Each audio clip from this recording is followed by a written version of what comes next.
From the Oklahoman newsroom, this is an OSU update. I'm Jenny Carlson here with Jacob Unruh, OSU beat writer. Jacob, Cowboys came so close to scoring one of the biggest upsets of the basketball season against Baylor on Saturday. Led a lot of the way, fell short. Got games coming up this week against Iowa State and Texas A&M as they go into the SEC Challenge this weekend. But before we get to that, let's rewind on Baylor because, rough start in conference play for this team, and yet really played Baylor tight. What went well for the Cowboys in the close call that happened on Saturday? They got back to kind of being themselves like they were in November, a little closer to that version. Mike Boynton mixed up the starting lineup. He put freshman Avery Anderson in the third and Caleb Boone in the lineup, put Thomas Dzagwa and Yorane on the bench to open the game. That kind of changed rotations right away.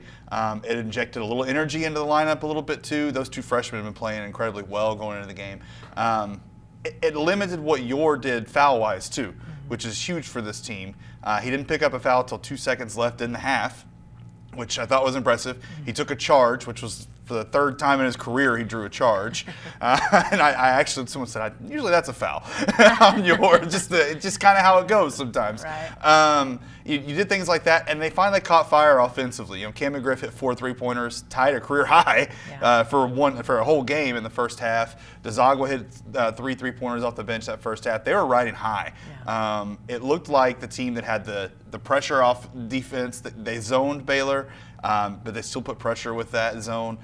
It really kind of confused Baylor. And then they had this offense that had the tempo that Mike Boynton's been wanting. He felt like they've been slow in Big 12 play, and they finally played with that pace. Well, Baylor, as I mentioned, one of the best teams in the country, 2 ranked on Saturday when OSU played them. They came back and won, obviously. So what didn't go right down the stretch for OSU to get close to that upset but not quite achieve it? Is the answer that Baylor's just really that good? I think that's part of the answer. I think Baylor's just that good, especially perimeter-wise.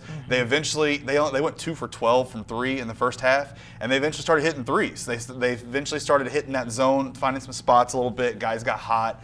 And OSU started turning the ball a little bit more. Baylor intensified that man-to-man defense that they've gone to this season, and it kind of led to some more turnovers. OSU might have ran out of gas maybe a little bit, but I think it came down to Baylor all of a sudden just started finding its rhythm after OSU had kind of punched them in the mouth and really kind of had them staggering.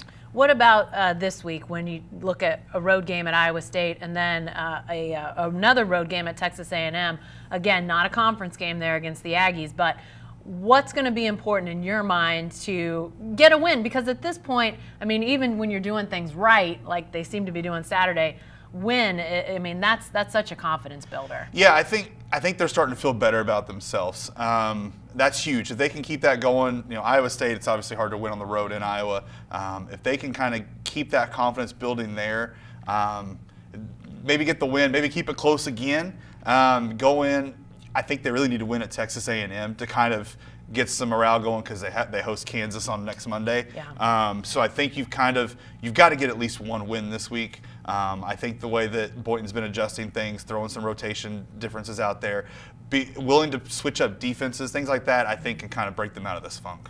All right, let's see if the Cowboys can do it. Again, Tuesday night up at Iowa State, 7 o'clock tip for the Cowboys and the Cyclones. Be sure to stay with the best coverage team anywhere at Oklahoman.com and every day in the Oklahoman.